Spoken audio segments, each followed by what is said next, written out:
கர்த்தருடைய பரிசுத்த நாமத்துக்கு மகிமை உண்டாவதாக. இன்டர்னல் ஹோலி ஸ்பிரிட் மினிஸ்ட்ரிஸ் வழியாக கர்த்தருடைய ஓய்வு நாளிலே கர்த்தருடைய வார்த்தையை கேட்கும்படி வந்திருக்கிற உங்களை யாவரையும் கர்த்தருடைய நாமத்தினாலே உங்களை வாழ்த்துக்கிறோம், உங்களை வரவேற்கிறோம். இந்த நாள் கர்த்தருடைய பரிசுத்த ஓய்வு நாள். இந்த நாளில் கூட கண்களை மூடி நாம் ஜெபிக்கலாம். உங்களை நேசிக்கிறீங்களா அன்பின் பரலோக பிதாவே, இந்த சாயங்கால வேலைக்காய் மக்கள் நன்றி செலுத்துக்கிறோம். அப்பா கர்த்தர் எங்களோடு கூட நீ பேசுவீராக. ஆண்டவரே, ஓய்வு நாளை பரிசுத்தமாய் ஆசிரிக்க நினைப்பாயாக என்று எழுதியிருக்கிற வார்த்தையின்படி உடைய கட்டளையில் எழுதியிருக்கிற வார்த்தைக்கு கட்டளைக்கு கீழ்ப்படிந்து இந்த நாளில கூட என் தேவனாகிய கர்த்தர் எங்களோடு கூட நீ பேசுவீராக. ஆண்டவரே, உடைய வார்த்தையை கேட்கும்படியாய் ஒப்பு கொடுக்கிற கீழ்ப்படுகிற செவி கொடுக்கிற ஒவ்வொருவரையும் கர்த்தரை ஆசீர்வதித்து தகப்பனே, இதை போன்ற ஆண்டவரே கெட்ட குமாரனை குறித்து நாங்கள் தியானிக்க போகிறோம். இது போன்ற சம்பவங்களை உங்களுடைய வாழ்க்கையிலே தகப்பனே இதோ கேட்கிற பார்க்கிற ஒவ்வொரு இடத்திலும் நடந்திருக்குமானால் அது நடந்திருக்கிறது. ஆண்டவரே, நீர் என் தகப்பன் நடத்துவீராக.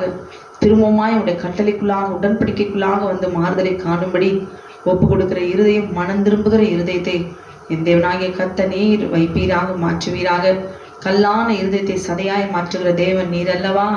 ஆட்டுக்குட்டியானவனாலே கூடாத காரியம் ஒன்றுமில்லை. ஆண்டவரே, நீர் இரக்கமாயிரும் அப்பா. இந்த நாளிலும் கூட தகப்பனே, கட்டளைகளை புறம்பே தள்ளி தன்னுடைய மன விருப்பத்தின்படி, தன் மன இஷ்டத்தின்படி, தன் சுய விருப்பத்தின்படி, சுய நீதியின்படி நடக்கிறவர்கள் ஒவ்வொருவரும் இந்த நாளிலே தகப்பனே உணரத்தக்கதாய் பரிசுத்த ஆவியானவர் நீர் அவருடைய இருதயத்தை தொட வேண்டுமா நான் செபிக்கிறேன். அக்கினி மயமானவர் நீர் எங்களை ஆளுகை செய்யுங்கப்பா. உடைய வார்த்தைக்கு விரோதமாக எழும்புகிற பொல்லாத சர்ப்பத்தினுடைய வல்லமைகளை கர்த்தரை சபித்து அப்புறப்படுத்த வேண்டுமா நான் செபிக்கிறேன். எங்களோடு கூட நீ பேசும், எங்களை தாழ்த்துகிறோம். இயேசு கிறிஸ்துவினுடைய பெற்ற என்ப நாமத்தில் கேட்கிறோம் எங்கள் ஜீவனுள்ள நல்ல பரமபிதாவே. ஆமேன், ஆமேன். கர்த்தர் உங்களை ஆசீர்வதிப்பாராக. ஆமேன். இந்த நாளில கூட ஆமேன் நாம் தியானிக்க போகிறோம் மனம் திரும்புதலை குறித்து. மனம் திரும்புதலை குறித்து அநேகரை குறித்து வேதத்தில் நாம் பார்க்கலாம். ஒருத்தரும் மனம் திரும்பும் பொழுது நாம் கற்றுக்கொள்ள வேண்டிய விஷயங்கள் அதில் ஏராளமாக இருக்கும். இதில் நம்ம பார்க்க போகிறோம் மனம் திரும்புதல். எப்படி கெட்ட குமாரன் அவன் மனம் திரும்பினான், ஏன் அவன் மனம் திரும்பாமல் முதலாவது அவன் காணப்பட்டான் என்று சொல்லி நாம் பார்க்க போகிறோம்.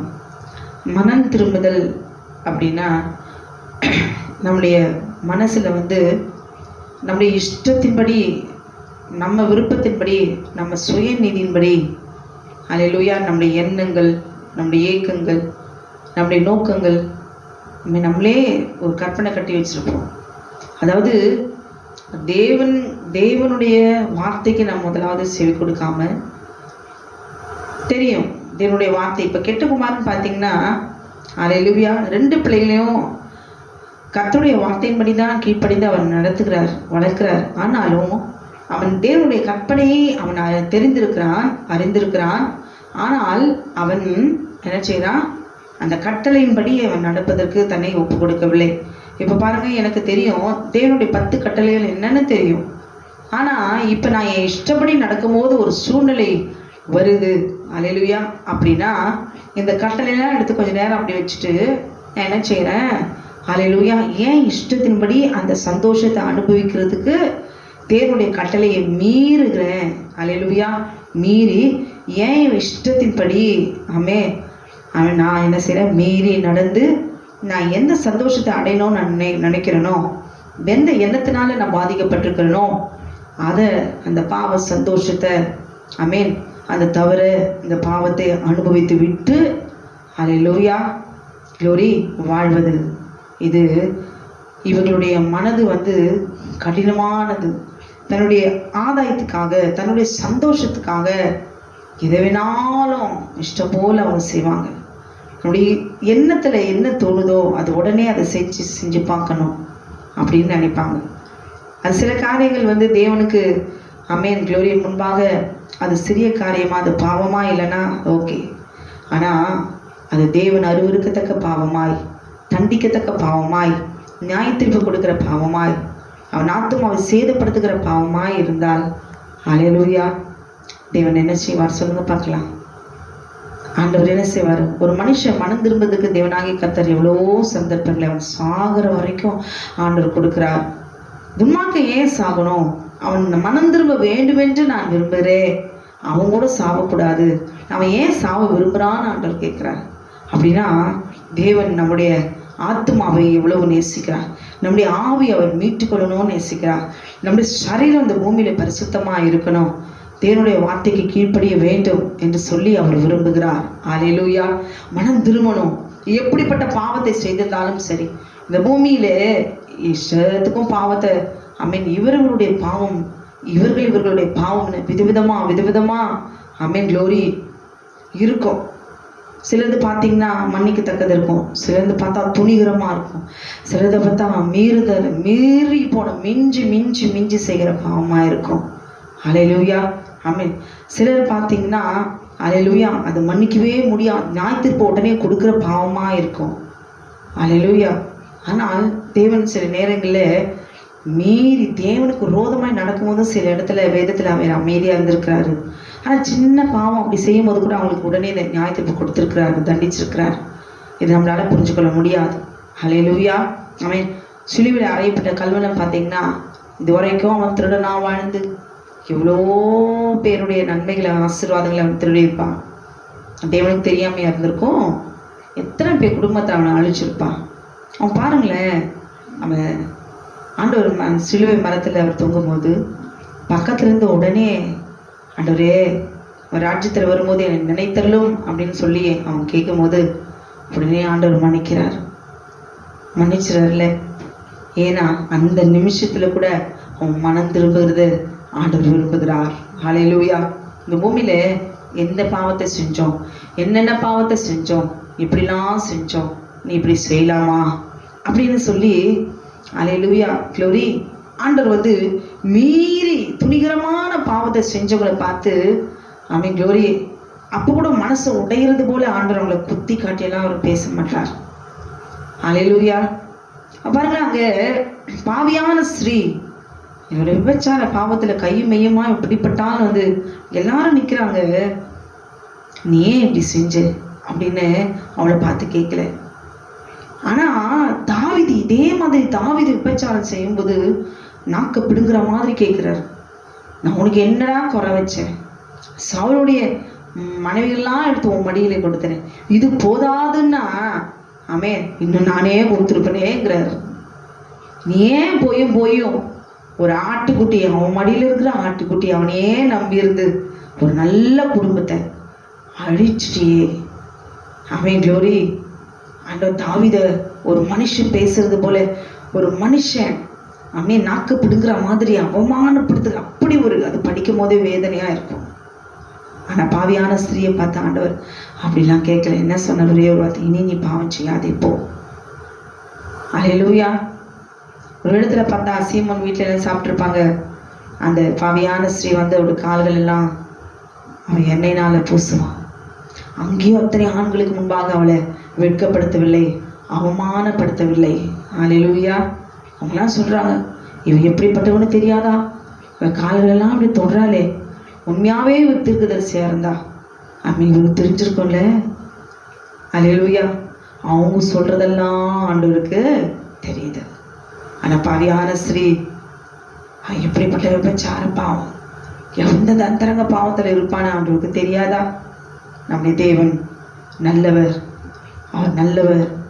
இன்றைக்கு ஊழியக்காரன்கிட்ட ஜெபித்து கொள்ள முடியவில்லை, தீர்க்க தரிசனம் என்று சொல்லுகிறேன் என்று சொல்லி அல்லேலூயா அவர்களுடைய தலைமையில கையை வைத்து படப்படன்னு எல்லாத்தையும் சொல்றாங்க.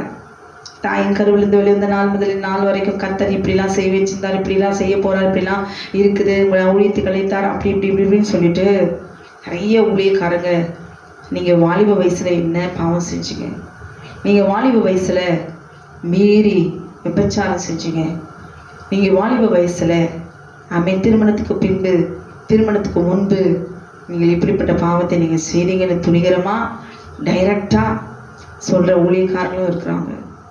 சில ஊழியக்காரங்க இதை சொல்லி அவங்களை தன் கட்டுக்குள்ளே வைத்து அல்லேலூயா அவரை தன் பக்கமாய் வசமாக்கி தன் ஆதாயத்துக்கு பயன்படுத்துகிற ஊழியக்காரர்களும் நான் பார்த்துருக்கிறேன். அப்படி இராதபடிக்கு நம்முடைய தேவன் அப்படிப்பட்டவர் அல்ல. அல்லேலூயா. அவர் நல்லவர். ஒரு மனுஷனுடைய பாவத்தை முடிந்த வரைக்கும் அவர் மறைக்கிற தேவன், மன்னிக்கிற தேவன். அல்லேலூயா.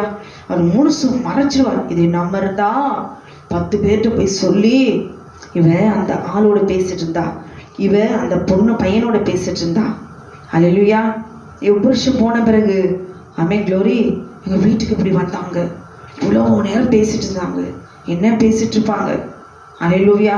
அதுக்கப்புறமா தான் போனாங்க. பட்டம் கட்டி நல்ல ஒரு குடும்பஸ்திரீ, நல்ல ஒரு சகோதரி மேல பட்டம் கட்டி, இது அவ்வளோ அவமானப்படுத்துகிற உலகம். ஆனால் மனுஷன் அப்படிதான் இருப்பானால் நம்முடைய தேவனாகிய கர்த்தரோ அல்லேலூயா, அவர் ஆவியாயிருக்கிறார், சகலத்தையும் அறிந்திருக்கிறார். ஆனால் நம்முடைய பாவத்தை வெளியரங்கமாய் அவர் சொல்ல மாட்டார்.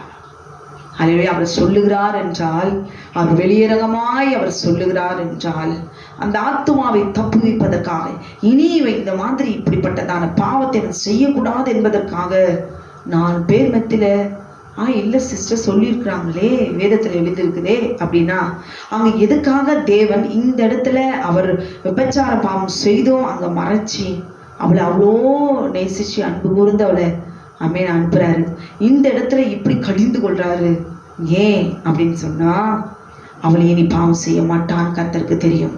ஆனால் தாவீது அல்லேலூயா மறுபடியும் இப்படிப்பட்ட பாவத்தை அவர் செய்துவிடக் கூடாது, நியாயந்திருக்கிறார், கடிந்து கொள்கிறார், அவமானப்படுத்துகிறார். அல்லேலூயா. மறுபடியும் இனி போகக்கூடாது, எச்சரிக்கிறார். மரணத்துக்கு எதுவான பாவத்தை இனி துரிகரமாய் போய் செய்யக்கூடாது என்பதற்காக சில சமயம் அல்லேலூயா கர்த்தர் அவன் எவ்விதமாய் அவர் சிட்சிக்கிறார் என்பதை உணர்ந்து கொள்ள வேண்டும். சமாரிய இடத்துல பாருங்க, அங்கே ஆண்டவர் சொல்றாரு, அவன் இப்ப இருக்கிறவன் உனக்கு புருஷன் இல்லை. எல்லாத்தையும் சொல்லும் போது, ஆண்டவரே நீ தீர்க்கதரிசி என்று நான் காண்கிறேன் அப்படின்னு சொல்லும் பொழுது, அங்க அவளை அந்த மத்தியான உச்சி வெயில்ல தண்ணி எடுக்க வந்து அவளை அவமானப்படுத்தி, தன்னை ஒரு பிரபலமான ஒரு தீர்க்கதரிசி, தன்னை ஒரு மேசியா என்று வெளிப்படுத்தி, உலகம் முழுவதும் இவள் மூலமா என்னுடைய நாமம் மகிமைப்பட வேண்டும் என்று சொல்லி, அல்லேலூயா, அதுக்கு ஆண்டவர் அங்க தன்னை மகிமைப்படுத்துறதுக்காக ஆண்டவர் அந்த உச்சி வெயில அங்க உட்கார்ந்தாரு. அல்லேலூயா. இன்றைக்கு நம்முடைய கடந்த காலங்கள், நம்முடைய குழந்தை பருவத்திலிருந்து யாராவது ஒரு தீர்க்கதரிசனம் சொல்லிட்டாங்கன்னா, நம்முடைய குற்றங்கள் பாவங்கள் அவங்களுக்கு தெரிஞ்சிருச்சுன்னா, அவனோட முகத்துல நம்ம முடிக்க முடியுமா? அல்லேலூயா. அவங்க தான் நம்மளை ஒரு தேவனுக்குரிய சுபாவத்தோடு கூட தான் அவங்க பார்க்க வராங்களா? இது அதுக்காக தான் எனக்கு நிறைய பேர் அவன் தீர்க்க தரிசனம் வரோம் இருக்குதா, அவன் ஓடி ஓடி போய் ஆண்டவர் என்ன சித்தம் வச்சிருக்கிறாரு அப்படின்னு ஆசையா போனா, நம்முடைய பாவங்களும் அங்கே வெளிப்பட்டு அவளை முகத்தை நம்ம பார்க்க முடியல, அவங்க நம்ம முகத்தை பார்க்க முடியல. இதுக்காக தான் நிறைய பேர் ஜெபிக்கிறதுக்கு விரும்புவதில்லை. ஏனென்றால் அந்த அவர்கள் பரிசுத்த ஆவியினால நிறைந்த தீர்க்க தரிசனம் உரைத்து விடுகிறார். ஆனால் மாம்சத்துல வரும்பொழுது ஆமென் க்ளோரி, அவர்கள் பார்க்கிற பார்வைக்கு முன்பாக நிற்க முடியாது. அல்லேலூயா. அவமானமும் வேதனையும் தான் இருக்கும். தேவனுக்குரிய சுபாவத்தோடு கூட மனுஷன் இருக்க முடியாது. அவனும் மனுஷன்தான், மனம் மாறுவான். அல்லேலூயா. ஆனால் நம்முடைய ஆண்டவராகிய இயேசு கிறிஸ்து அவன் ஒரு நாளும் நம்ம வெட்கப்படுத்துகிற தேவன் அல்ல. அல்லேலூயா. நம்மை அரவணைக்கிற தேவன், நம்மை மன்னிக்கிற தேவன். எட்டகுமாரன் அவன் செய்த பாவம் என்ன நமக்கு நல்லா தெரியும். அப்ப ஒரு மனம் திரும்பாமல் போவதற்கு காரணம் என்ன? அவன் சுய விருப்பத்தின்படி, சுய இஷ்டத்தின்படி எந்த பாவத்தை அவன் செய்யணும்னு நினைக்கிறானோ அவன் கர்த்தரை அசட்டை பண்ணி மட்டுப்படுத்தி, அல்லேலூயா, அவரை புறம்பே தள்ளி அவன் தன்னுடைய பாவத்தை செய்வதற்கு துணிகரமாய் தன் கால்களை, தன் சரீரத்தை அவன் என்ன செய்யறான்? உட்படுத்துகிறான். அல்லேலூயா. ஆமென் ஜோரி. தான் மனசு என்ன சொல்லுது, என் எண்ணம் என்ன சொல்லுது, எனக்கு கேட்குற சத்தம், என் மனசு, என் இஷ்டம், நான் சம்பாதிக்கிறேன், அல்லேலூயா, என் இஷ்டப்படி நான் செலவு செய்வேன், நான் கஷ்டப்பட்டு சம்பாதிக்கிறேன், அல்லேலூயா. ஸோ ஏன் இஷ்டம், ஏன் விருப்பம், நான் அப்படிங்கிற கர்வம், ஆணவம், அகங்காரம், துணிகரம், மீறுதல் இருக்கிற இடத்துல தேவனுடைய வார்த்தைக்கு சரமாய் நிற்க முடியாது. அல்லேலூயா. லூக்கா 15வது அதிகாரத்துல 12வது வசனம் சொல்லப்பட்டிருக்கிறது. லூக்கா 15:12. அவர்களில் இளையவன் தகப்பனை நோக்கி, தகப்பனே, ஆஸ்தியில் எனக்கு வரும் பங்கு எனக்கு தர வேண்டும் என்றான். அந்தபடி அவன் அவர்களுக்கு தன் ஆஸ்தியை பங்கிட்டு கொடுத்தான். சில நாளைக்கு பின்பு இளைய மகன் எல்லாவற்றையும் சேர்த்து கொண்டு தூர தேசத்துக்கு புறப்பட்டு போய் அங்கே துன்மார்க்கமாய் ஜீவனம் பண்ணி தன் ஆஸ்தியை அழித்து போட்டான். துன்மார்க்கமாய் ஜீவனை பண்ணி என்ன செய்யறான்? இது எனக்கு என்னுடைய பங்கு. இவனா கஷ்டப்பட்டு சம்பாரிச்சான். ஆமென். இது அப்பால கஷ்டப்பட்டு சம்பாதிச்சது. அவனுடைய உரிமையை ஆமென் அங்க பாராட்டி, தகப்பனுடைய சொத்து என்னுடையதல்லவா, எங்காவது அவன் அந்த சொத்தை ஆஸ்தியை அவன் சம்பாரிச்சானா என்னுடையதுன்னு சொல்றதுக்கு அவனுக்கு அதிகாரமே கிடையாது. ஆனா அவனுக்கு இருக்கிற உரிமை தகப்பனுடையது, என்னுடையதுங்கிற உரிமையில வாங்கி கொண்டு போய், இது ஏன் பணம், இவ்வளோ பணம் இருக்குது, இந்த பணத்தை வச்சு என்ன செய்யலாம், டெய்லி என் மனசு என்ன சொல்லுதோ, இந்த உலகத்துல என்னெல்லாம் சந்தோஷம் இருக்கோ இது எல்லாம் ஒவ்வொரு நாளும் என்ஜாய் பண்ணி அவன் க்ளோரி சரீரத்தை அழிக்க போகிறேன். அல்லேலூயா. அவன் விற்று போட்டான். அவனே அவன் சத்துருக்கு விற்று போட்டான். அல்லேலூயா. துன்மார்க்கமாய் ஜீவனம் பண்ணி ஆமென், க்ளோரி. அப்போ நீதிமான் எப்படிப்பட்டவன், துன்மார்க்கன் எப்படிப்பட்டவன்? எசேக்கியேல் 18வது அதிகாரம் 9வது வசனம் சொல்லப்பட்டிருக்கிறது. என் கட்டளைகளின்படி நடந்து என் நியாயங்களை கை கொண்டு உண்மையாய் இருப்பாராயில் ஆமென், அவனே நீதிமான். அல்லேலூயா. பிரியமான சகோதரியே, குழந்தைகளா இருந்தாலும் சரி, நீங்க வயதானவங்களா இருந்தாலும் சரி, ஆமென், என் பார்வைக்கு அது லவ் பண்றது தப்பு, என் பார்வைக்கு அந்த பொண்ணு நல்லா இல்லை, ஆமென், எனக்கு தெரிஞ்ச வரைக்கும் அது நல்லா இல்லை, அந்த பொண்ணு சரியில்லை, இந்த பையன் சரியில்லை, லவ் பண்றது தப்பு, திருமணத்துக்கு முன்பு காதல் என்பது தப்பு. ஆமென், க்ளோரி. ஆமென், க்ளோரி. ஏன் இஷ்டப்படி ஆமென், க்ளோரி, அவங்க சரியில்லை, இவங்க சரியில்லை, இது செய்யலாம், சிகரெட் பிடிக்கிறது என்ன கொஞ்சம் நேரம் டைம் பாஸ் தானே, ஆமென், இதுதான் தப்பு. இது என்ன தப்பு? சினிமா பார்க்கறது என்ன தப்பு? வீட்டுக்குள்ள நம்ம என்ன பாவத்தை செய்யணுமோ அதை தானே அவங்க காண்பிக்கிறாங்க. கணவன் மனைவி காதல் இதெல்லாம் நாட்டுல எல்லாம் நடக்கிறது இல்லையா, வீட்டுல எல்லாம் நடக்கிறது இல்லையா, வெளியில நம்ம பார்க்கறது இல்லையா? இதை தான் அவங்க என்ன செய்யறாங்க, நம்முடைய மனசு கொஞ்சம் ரிலாக்ஸ் ஆகுறதுக்காக ஆமே இதை என்ன செய்யறாங்க, விஷனா போட்டு காமிக்கிறாங்க. இதை பார்க்கறதுனால கொஞ்சம் நமக்கு ரிலாக்ஸ் ஆகுது. இதுல என்ன தப்பு? அல்லேலூயா. சினிமா பார்க்கறது என்ன தப்பு? ஒரு பெண்ணோட பேசுறதுல என்ன தப்பு? நான் ஜஸ்ட் எங்களோட கிளாஸ்மேட்டோட தான் பேசுறது என்ன தப்பு? இல்லை காலேஜ்ல ஒரு பெண்ணோட கூட நான் ஷாப்பிங் போனேன், இது என்ன தப்பு? ஒரு பெண்ணோட கூட ஹோட்டல்ல உட்காந்து நான் சாப்பிட்டேன், இது என்ன தப்பு? கிளாஸ்மேட் தானே, இது கோ எஜுகேஷன், இப்பெல்லாம் சகஜம். இப்போ போயிட்டு கேர்ள்ஸ் பாய்ஸ் பிரிச்சு வச்சு எந்த ஒரு தவறான எண்ணத்தோடு கூட நாங்கள் பழகலையே. ஜஸ்ட் சப்ஜெக்ட் தானே நாங்கள் டிஸ்கஸ் பண்ணி படிக்கிறோம், டியூஷனுக்கு போகிறோம், அங்கே தானே பேசுகிறோம். அவன் ஜஸ்ட் ஒரு பெண்ணை கேட்டால் நான் கொடுத்தேன், இது என்ன தப்பு? இது என்ன தப்பு? இது என்ன தப்பு? இதெல்லாம் தப்பு இல்லை. இது தாய் தகப்பனுக்கு தப்பா தெரியுது. நம்ம சிருஷ்டித்த தேவனுக்கு மகா பெரிய பாவமாய் அது காணப்படுகிறது. அல்லேலூயா. ஆனால் நம்முடைய இருதயத்துக்கோ நம்ம மனசுக்கோ இது தப்புன்னு தெரியல. ஒரு வயது வந்த பிறகு ஒரு பெண்ணோட பேசுறோமே, இது நாளடைவில் அது அப்படியே போயிட்டு என்ன செய்யும், அப்படியே வாழ்க்கையை அழிச்சிடும். சரீரம் தானே, இது உணர்ச்சிகள் சம்பந்தப்பட்டது.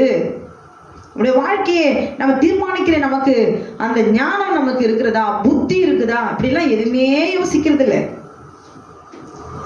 ஸ்கூல்ல இல்லை காலேஜில் ஏதோ ஒரு பொண்ணு அது பேசியிருப்போம், இல்லை இவன் பேசியிருப்பான். இவனுக்கு இப்போதான் முதல்ல ஒரு பெண்ணோட பேசுறது ஒரு சந்தர்ப்பம் வருது. முதல்ல ஒரு பெண்ணை பார்க்குறான். அல்லேலூயா. இப்போ அந்த பொண்ணு பேசுறதுலாம் இவனுக்கு புதுசா இருக்குது. அவன் உணர்ச்சிகள் எல்லாம் தூண்டப்படுகிறது. மறுபடியும் திரும்ப அவளோட கூட பேசணும்னு, இது அப்படியே அவளோடவே வாழ்ந்துட்ட சந்தோஷமா இருக்கும் அப்படின்னு நினைச்சிட முடியுமா? அப்போ அந்த இடத்துல அந்த பையனுக்கு ஞானம் இல்லை, புத்தி இல்லை, வாழ்க்கை எப்படி அமைக்கணும். அல்லேலூயா.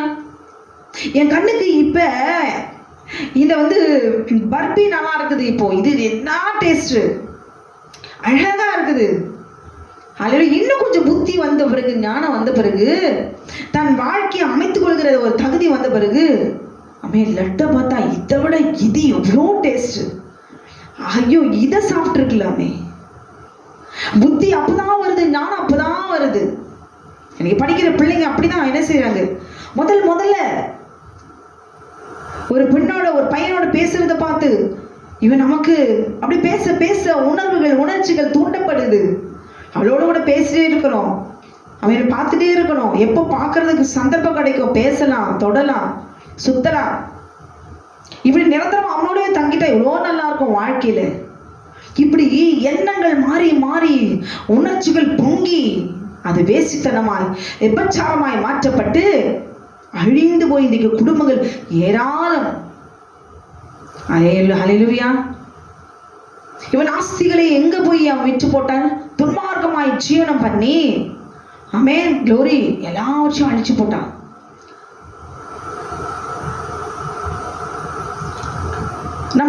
நமக்கு அந்த அறிவு கிடையாது. இன்னைக்கு பாருங்க, ஸ்கூல்ல 5th ஸ்டாண்டர்ட் பசங்க ஸ்கூல்ல கேர்ள்ஸ் சீக்கிரம் வந்துட்டு இருக்கு ஒரு பொண்ணு, பையனுங்களாம் வந்துட்டு இருக்கிறானுங்க. கிளாஸ்ல இந்த பொண்ணு பேகை வச்சிருக்குது. உடனே இந்த 2 பசங்க, யாரும் அவ்வளோ க்ரௌடு இல்லை கிளாஸ் ரூம்ல, உடனே அந்த 2 பிள்ளைங்களும் பேகை வச்சுட்டு ஓடி போய் அந்த பொண்ணோட ஸ்கர்ட்டை நாய் பிடிச்சி இழுக்கிற மாதிரி இழுத்துருக்குறாங்க. ஷர்ட்டை பிடிச்சி இழுத்துருக்குறாங்க, ஸ்கர்ட்டை பிடிச்சி இழுத்துருக்குறாங்க. இதுக்கு காரணம் என்ன? நைட்டெல்லாம் போயிட்டு ஆபாசமான காட்சிகள், லவ் பண்றது எப்படி, டிவியில சினிமாவில் முன்கூட்டியே இது எல்லாத்தையும் பார்த்துட்டு க்ளோரி எல்லா அசிங்கத்தையும் ஆபாசத்தையும் பார்த்துட்டு அவன் மனசு முழுசும் பயங்கரமா எதுல இருக்கு, மாம்ச இச்சை, அவன் உணர்வு முழுவதும் கட்டுக்குள்ளே கண்ட்ரோலவே இல்லை. சமயம் சூழ்நிலை கிடைச்ச உடனே டக்குன்னு அப்பாவே அந்த குழந்தை அந்த பொண்ணு, இவனுக்கு புத்தி கிடையாது, இவனும் 5th ஸ்டாண்டர்ட் தான், இவனுக்கு கிடையாது. கண்கள்ல பார்த்த அந்த காட்சியை க்ளோரி டீனேஜ் தொடங்குற வயது, உணர்ச்சி தூண்டப்பட்டு உடனே சமயம் குயிக்கா அவன் மனசுல இருக்க அந்த எண்ணம் உடனே சீக்கிரமா போய் தொடு, அதை நாசம் பண்ணு, கரப்படுது. பாவியாய் நான் பிள்ளைகளை சோறுட்டியும் பால் ஊட்டி கஷ்டப்பட்டு கடன் வாங்கி படிக்க வச்சு அந்த பிள்ளைங்களை ஸ்கூலுக்கு அனுப்பினா, ஸ்கூல்லையே இப்படி பிடிச்சு எழுது. ஹல்லேலூயா. இப்படி ஒரு அருவருப்பம் அக்கிரமத்தையும் வக்கரத்தையும் வச்சுக்கிற வயசு 10th ஸ்டாண்டர்ட்ல என்ன வயசு யோசிச்சு பாருங்களேன். 10 வயசுலயே இப்படி நிரம்பி இருக்கிற காம உணர்வுகள் உணர்ச்சிகள் அடக்க முடியாதபடி இருப்பதுக்கு காரணம் என்ன? ஐயோ, அவங்க கிறிஸ்தவ பிள்ளைங்க இல்ல, புறஜாதியார கூட இருக்கலாம், ஆனாலும் அவர்களும் ஒரு மனைவியை தான் கட்டிக்கிறாங்க. அவங்களும் திருமணத்துக்கு முன்பு லவ் பண்றது தவறுன்னு தான் அவங்களும் சொல்றாங்க. அவங்களுக்கும் பிரமாணம் இருக்குது, நம்ம ஜாதியில கல்யாணம் பண்ணிக்கணும்ன்ற அறிவு. வேற ஜாதிகளை கல்யாணம் பண்ணி கொடுக்க மாட்டாங்க, அவங்க கேஸ்டில் தான் கல்யாணம் பண்ணி கொடுப்பாங்க. எந்த தேவர்களை அவங்க வணங்குறாங்களோ அந்த தேவர்களை வணங்குற ஜாதியில தான் கல்யாணம் பண்ணி கொடுப்பாங்க. அப்ப அவங்களுக்கும் நியாய பிரமாணம் உண்டு, அவங்களும் ஒரு கட்டளையின்படி தான் அவங்களும் வகுத்துக்கிட்டு தான் வாழ்றாங்க. அவங்க இஷ்டம் போல திருமணத்துக்கு பின்பு வேசித்தனம் விபச்சாரம் பண்றதும், திருமணத்துக்கு முன்பு லவ் பண்றதும், அப்படிலாம் சோரம் போய் இஷ்டத்துக்கு தான் இஷ்டப்படி அவர்களும் வாழ்றது இல்லை.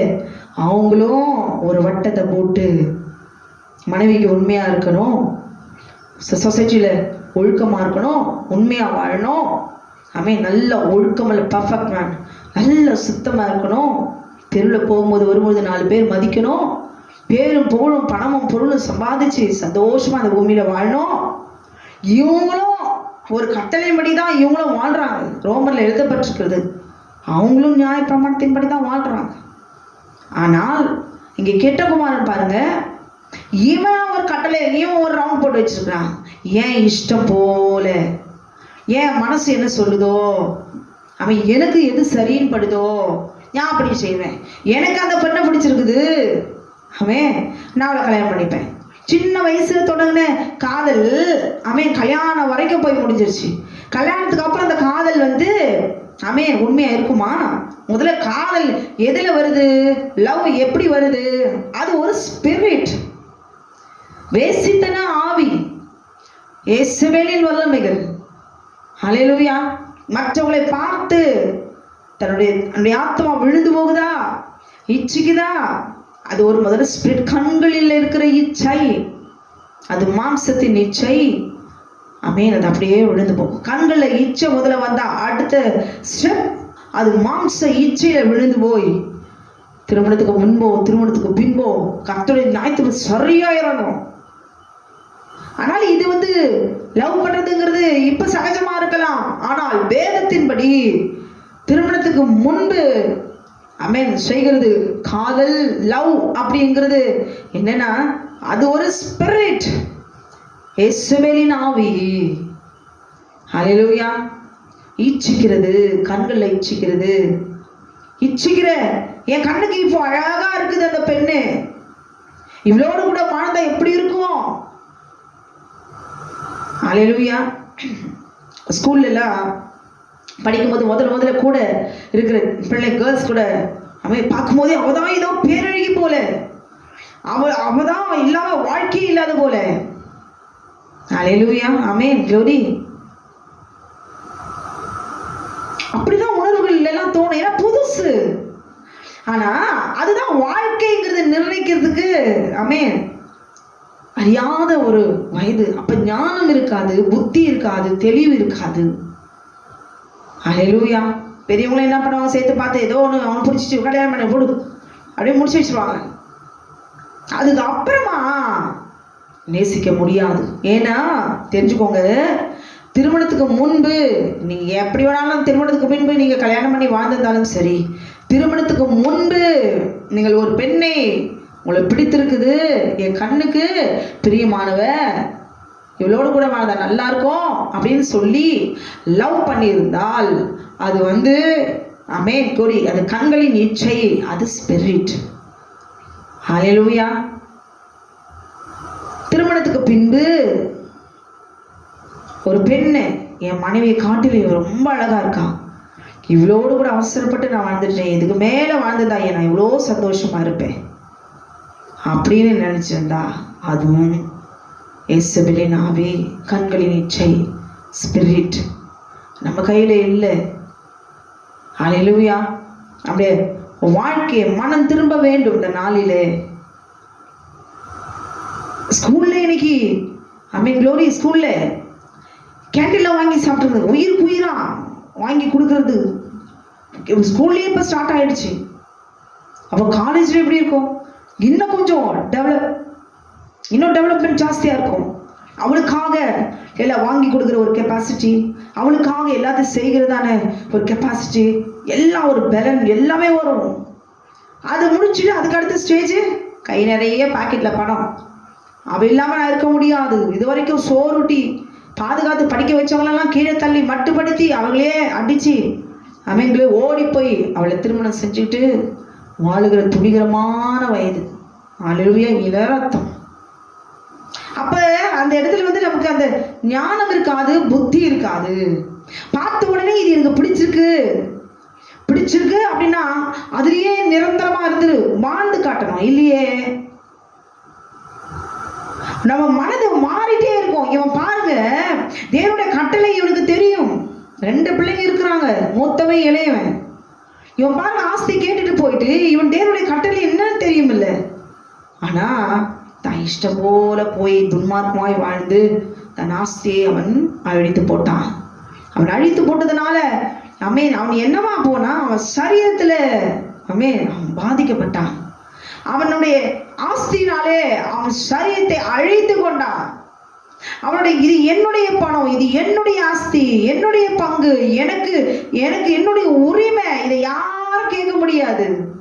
இதை கொண்டு என் சந்தோஷம் எப்படி இருக்கணுமோ அப்படியெல்லாம் நான் வாழ்வேன். அவன் நிர்ணயிச்சபடினால், தீர்மானத்தைபடினாலே தேவனுடைய வார்த்தையை அசட்டை பண்ணி என்ன செய்யணும், இந்த பணம் நான் சாகிற வரைக்கும் இது பத்துமா அப்படிங்கிற நினைச்சு பார்க்குற ஞானம் இல்லை. இந்த பணம் செலவழிச்சுட்டா இனி நம்ம எப்படி வாழ்வோம் ஆமென் அப்படின்னு புத்தி இல்லை. பாக்கெட்ல 1000 ரூபாய் இருக்கு, ஹல்லேலூயா, அது செலவு எப்படிலாம் இது செலவு பண்ணணும். இந்த மாசம் முழுவதும் இந்த 1000 rupees தான் இருக்குதுன்னா இந்த மாதம் முழுவதும் எப்படிலாம் இதை வச்சு சமாளிக்கணுங்கிறது தான் புத்தி. ஞானம் நம்மிடத்துல அடங்கி இருக்குது. அதை எடுத்து எப்ப பயன்படுத்தணுங்கிறது தான் புத்தி. அல்லேலூயா. அது சரியா நேர்த்தியா ஒரு பஞ்சம் இல்லாம அந்த 1000 ரூபீஸ்ல அந்த மாதம் முழுவதும் திருப்தியா ஓரளவுக்கு சமாளிச்சுட்டோம்னா அதுதான் தெளிந்த புத்தி. 1000 ரூபாய் இருக்குது, அப்புறம் பார்த்துக்கலாம், இஷ்டம் போல போயிட்டு வாங்கி சாப்பிட்டுட்டு மீதி நாளெல்லாம் பட்டினியா உட்காந்து வேதனையா அனுபவிக்க கூடாது. அது பேய் புத்தி. ஹல்லேலூயா. இது நிமித்தமாய் அவன் என்ன செஞ்சான்? அவனுக்கு வந்த வேதனைலாம் இதெல்லாம் தெரியும் சிஸ்டர், இந்த கதைலாம் அவனுக்கு தெரியாதா? பஞ்சுக்கு போற தவிடு நமக்கு கிடைக்காதா அப்படின்னு சொல்லி எல்லாம் தெரியுதான். ஆனா ஒரு சில பாயிண்ட்ஸ் இது நமக்கு உணரத்தக்க வகையில இருக்கும். பஞ்சு அப்பொழுது பஞ்சுகள் தின்னுகிற தவிட்டினாலே தன் வயிற்று நிரப்ப அவன் ஆசையா இருந்தான், ஒருவனும் அதை அவனுக்கு கொடுக்கவில்லை. க்ளோரி. தேவனுடைய கட்டளைகளை, தேவனுடைய வார்த்தைகளை மீறும்பொழுது முதலாவது நாம் படுகிற முதல் வேதனை என்ன தெரியுமா? நம்ம பசி பட்டினி தான். ஆதாமும் ஏவாளும் தேவனுடைய வார்த்தைக்கு செவி சாய்க்காமல், ஏவாள் எப்படி மீறினாலோ, ஆதாம் எப்படி மிஞ்சினானோ, அவனுடைய மனைவியோட வார்த்தை அவன் செவி கொடுத்தானோ, தோட்டத்தை விட்டு வெளியே போன பிறகு அவங்க பட்ட பாடு என்ன? அல்லேலூயா. சாப்பாடு, தண்ணி. முதல்ல பசிதாங்க. சாப்பாடு ட்ரெஸ் எல்லாம் கூட அப்புறம் தான். பசி, வயிற்ற பசிக்குது. ஒரு வயிற்று பசிக்காக எவ்வளவு அவமானத்தையும் கூட தாங்க முடியும். ஏன்னா பசி அந்த அளவுக்கு கொடுமையானது. ஏன்னா கர்த்தருக்குள்ளே வாழ்ந்திருக்கோம் வைராக்கியமா, பசியா இருந்து அப்படியே சாகுறதுக்கு. கர்த்தருடைய பிள்ளைகளா இருந்தாலும் ஆட்டோமேட்டிக்கா ஃபாஸ்டிங் முடிஞ்ச உடனே பசி தூண்டி எடுக்கும் இல்ல. க்ளோரி. கர்த்தரை மாத்திரம் நாம் அவமானப்படுத்தினால், துக்கப்படுத்தினால் பசி நிச்சயமா நம்மளை கொண்டு போடும். வெளியே தோட்டத்தை விட்டு வெளியே வந்த பிறகு ஏவாள் என்ன பண்ணிருப்பா? ஆதாம பசிக்குது, பசிக்குது. அவ பசிக்குதுன்னு போது இவன் என்ன செய்வான்? வேதனை தாங்க முடியல, என் மனைவி எப்படியாவது சாப்பிடணும், அவ சந்தோஷமா இருந்த போதும் அப்படின்னு சொல்லி தன்னுடைய வேர்வையை சிந்தி ரத்தத்தை பூமியில அவன் சிந்தி க்ளோரி அதுல விளைச்சல் கண்டு அதுல தானியத்தை கொண்டு தான் ஏவாளுக்கு வரத்தை கொடுத்த ஆண்டவர். அப்படித்தானே கொடுத்தாரு. உன் வேர்வையை சிந்தி பூமியில சிந்தனும். வேர்வையை சிந்தாம தோட்டத்துல உனக்காக நான் பார்த்து பார்த்து பார்த்து பார்த்து எல்லாவற்றையும் சிருஷ்டித்தேனே. முதல் நாள், 2வது நாள், 3வது நாள், 4வது நாள் பார்த்து பார்த்து எல்லாவற்றையும் உனக்காக நான் சிருஷ்டித்தேனே. நீ எப்படிலாம் இருந்த, இவ்வளோ சந்தோஷமா இருந்த, எப்படிலாம் அந்த தோட்டத்துல ஓடி விளையாடி 2 பிள்ளைகளும் சந்தோஷமா இருந்தீங்களே. அல்லேலூயா. உணரணும், தேவன் கொடுத்த கட்டளை மீறும் பொழுது தோட்டத்துல நன்மை தீமை அறியத்தக்க விருட்சத்தின் கனி புசிக்க வேண்டாம், புசிக்கும் நாளிலே நீங்கள் சாகவே சாவீர்கள். அல்லேலூயா. இன்றைக்கு கணவன் மனைவி குடும்ப உறவை குறித்து தான் அதிகமாய் அவர்கள் எப்படி நெருக்கமாய் இருக்கலாம், எப்படி இன்னும் அதிகமாய் நெருக்கமாய் இருக்கலாம், எப்படி பிரியாமல் இருக்கலாம், சண்டை சச்சரவு இல்லாமல் இருக்கலாம். அல்லேலூயா. உண்மைதான். கணவன் மனைவியுடைய உறவு ஆண்டவர் அதையும் மேன்மைப்படுத்தி தான் எழுதியிருக்கிறார். ஆனால் அதுவே வாழ்க்கை அல்ல.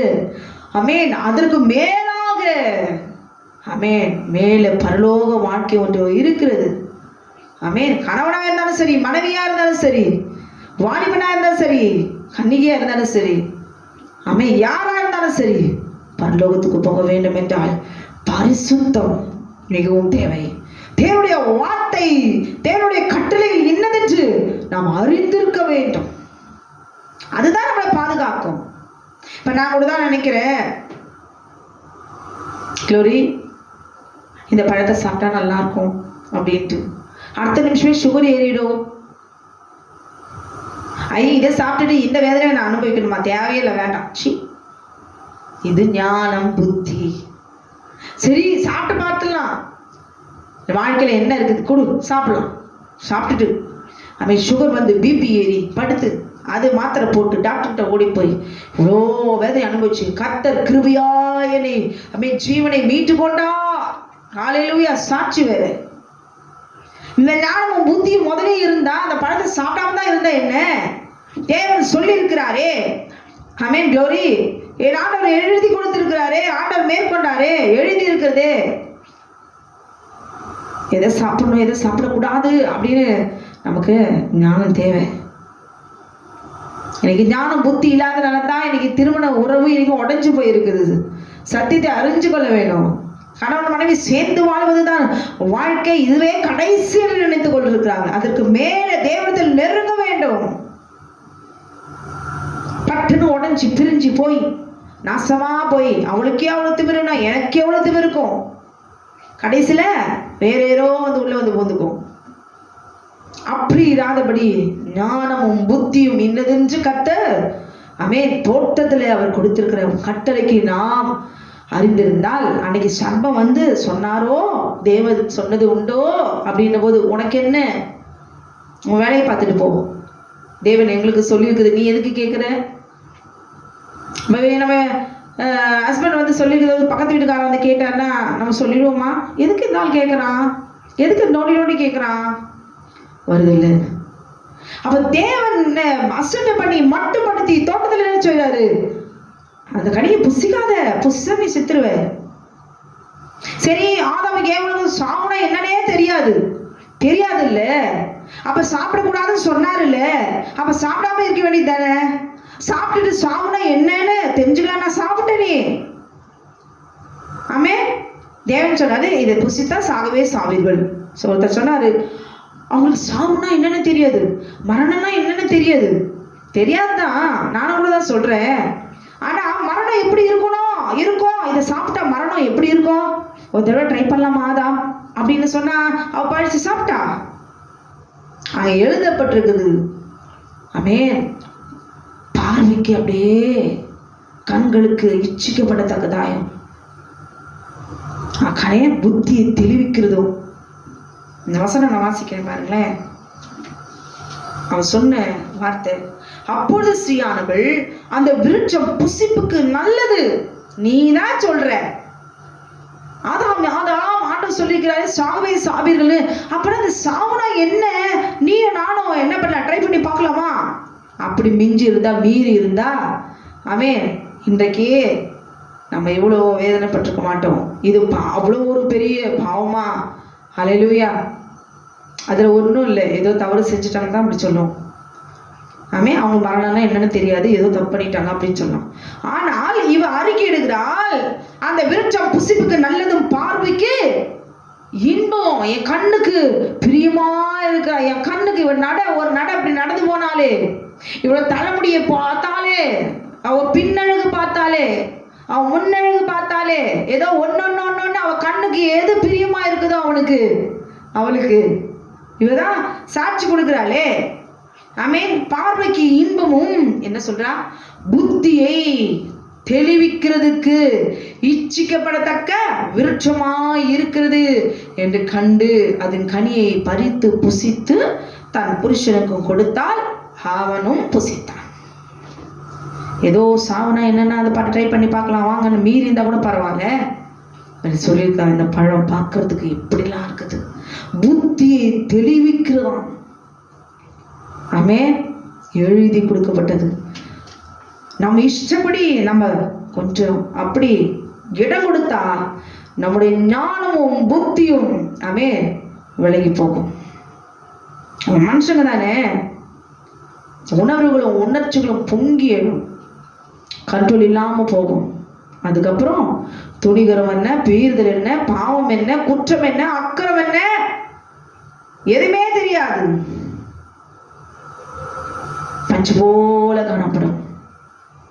பன்றி இதுல தவிட்டுல போய் இதை நமக்கு கொடுப்பாங்களா, இதை சாப்பிட்டு நம்முடைய வயிற்ற நிரப்பலாம்னு நினைச்சிட்டு இருந்தாங்க. பன்றியுடைய சுபாவம் எப்படிப்பட்டதா இருக்கும் தெரியுமா?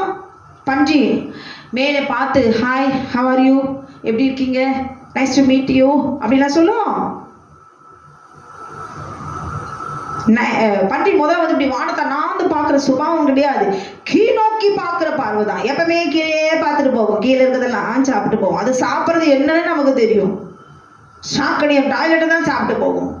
சாப்பிட்றது இல்லாமல் அது கொரன்னு கத்தி கத்தி கத்தி கத்தி அங்கங்கே அது சாப்பிட்றத ஒழிக்கிட்டே எச்சு பண்ணிட்டே நாசம் பண்ணிட்டு அது போகிறதெல்லாம் துர்நாற்றம், அசிங்கம் பண்ணிட்டே போகும். ஒரு இடத்துல சாக்கடை இருந்தாலும் அந்த சாக்கடையில அது விழுந்து அது உடம்பெல்லாம் அப்படியே புரண்டு அப்படியே இன்னும் 10 அடிக்கு போய் என்ன செய்யும், 10 இடத்துக்கு அந்த சாக்கடையை அப்படியே ஒழுகிட்டே போய் எல்லா இடத்தையும் அசுத்தம் பண்ணி நாசம் பண்ணது இல்லாம அந்த இடத்த சுத்தம் இல்லாம அசுத்தமான துர்நாற்றம் வீசும்படி அது செய்யும்.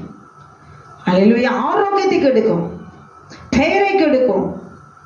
அப்படிப்பட்ட பன்றியுடைய சுபாவம் அல்லேலூயா கேவலம் பன்றிக்கிறது தவிட்டுல சாப்பிடணும்னு நினைக்கிற அளவுக்கா ஆண்டவர் உனக்கு புத்தி ஞானத்தை இல்லாம அவனை சிருஷ்டித்தாரு.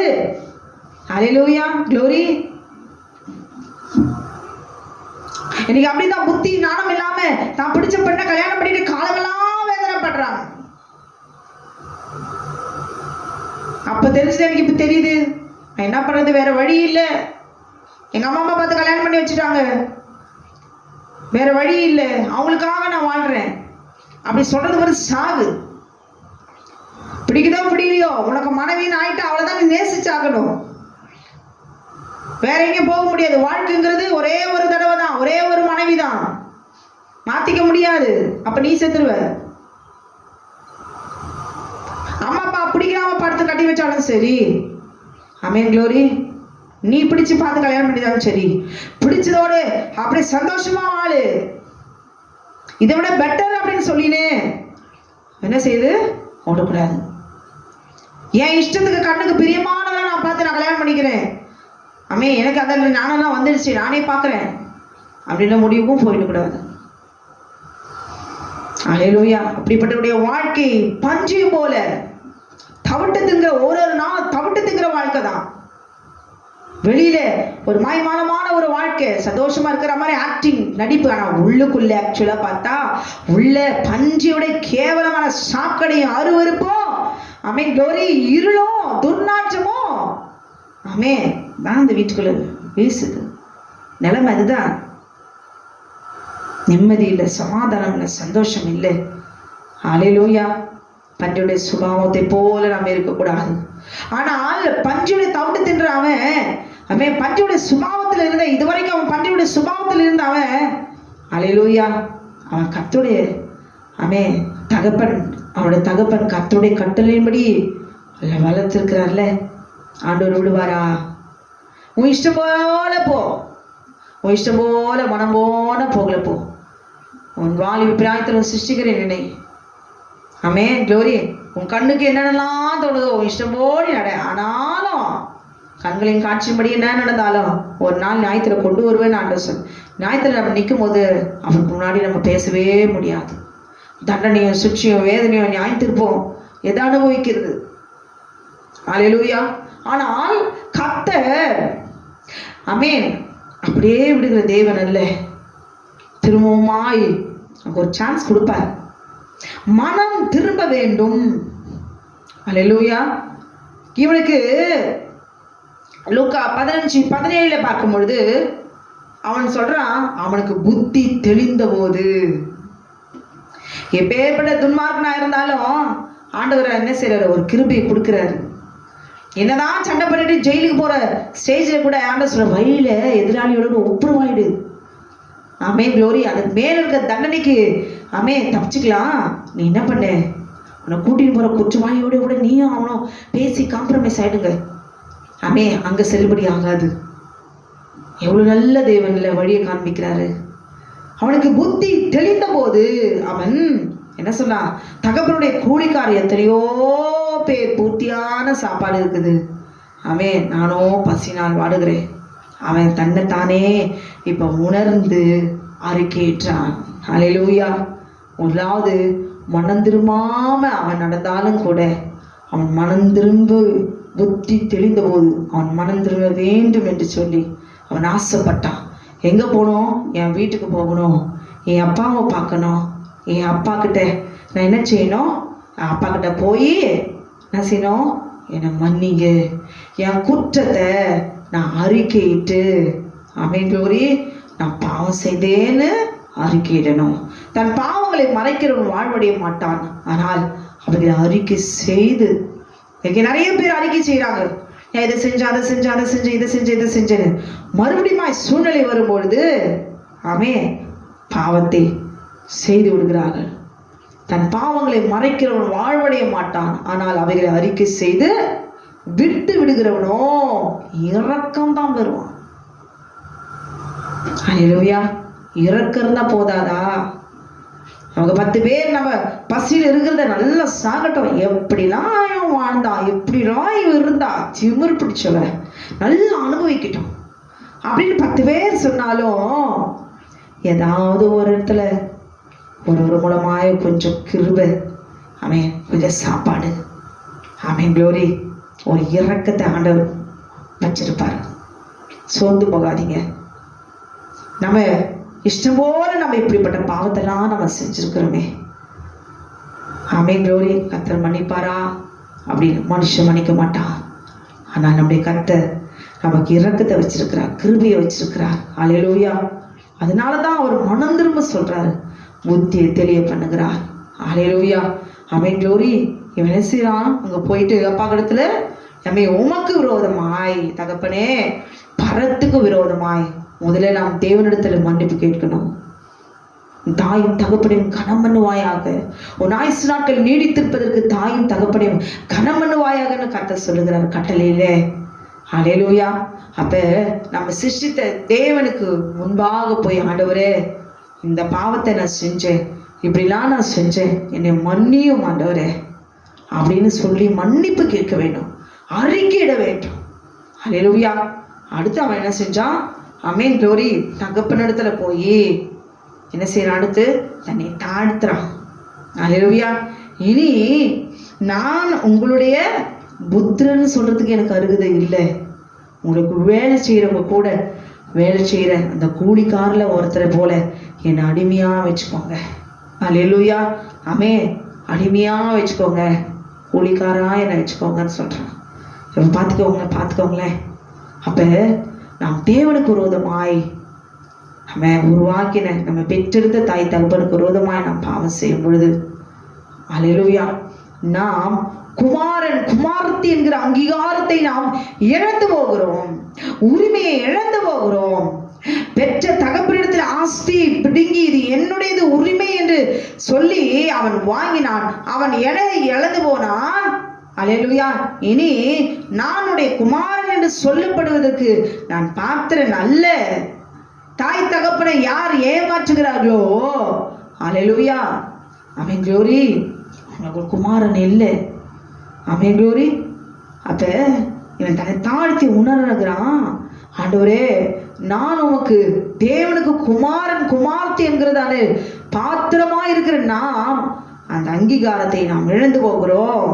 பெற்ற தகப்பனுக்கு முன்பாக தன்னை ஒரு அடிமை என்று சொல்லி என்னை ஏற்றுக்கொள்ளுங்க அப்படின்னு சொல்லி அவன் என்ன செய்யறான்? அவன் கெஞ்சுறான். அல்லேலூயா. இப்ப ஞானமும் புத்தியும் இல்லாததுனால தான், ஞானம் இருக்கு, புத்தியும் இருக்குது, ஆனாலும் தேவனுடைய கட்டளையில் இன்னதுன்னு எனக்கு தெரியும், ஆனாலும்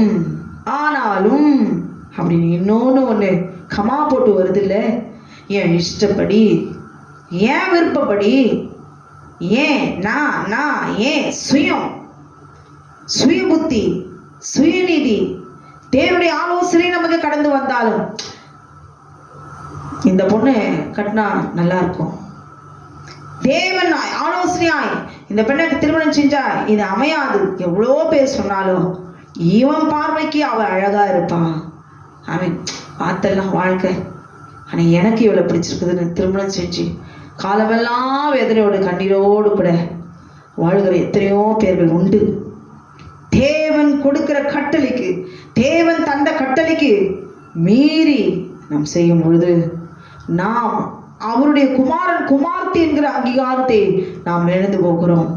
நாம் அடிமையாய் நாம் என்ன செய்யறோம்? அந்த பூமியில அவமானத்தோடு கூட ஒரு சூழ்நிலை நமக்கு உண்டாகும். அப்ப ஞானம் என்றால் என்ன? அல்லேலூயா. வேதத்தை தெளிவா எழுதப்பட்டிருக்கிறது. யோபு 28:28 வசனத்தின்படி ஆமென், மனுஷனை நோக்கி, இதோ ஆண்டவருக்கு பயப்படுகிறதே ஞானம், ஆண்டவருக்கு பயப்படுகிறதே ஞானம், பொல்லாப்பை விட்டு விலகுவதே புத்தி.